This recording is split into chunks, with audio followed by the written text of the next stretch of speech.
Today's news story brought to you by Slightly V, our Indiana source.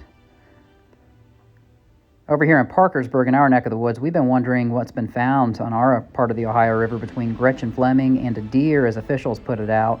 Now we're focusing on what's over on the Ohio River next to Louisville.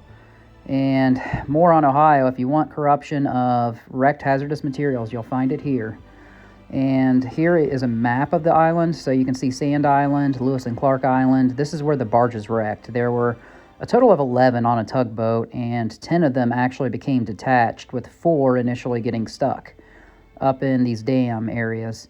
And now we're down to 2. It was 3. Now we're two barges are still stuck, and one of those 2 barges actually contains 1,400 tons of methane, which is also the same as methane alcohol.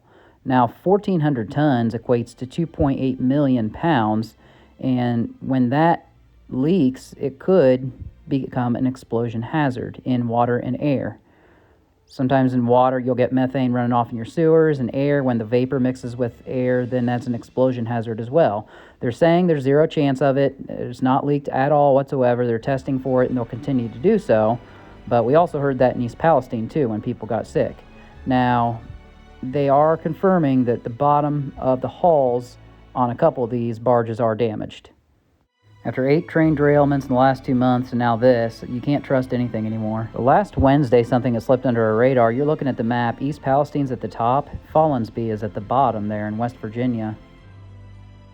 The reason I'm bringing this up is because last Wednesday on a barge in Follansbee, West Virginia, a man was pronounced dead as he was cleaning a barge on Bel Air Harbor Services in Follansbee, and nobody even knew anything about it.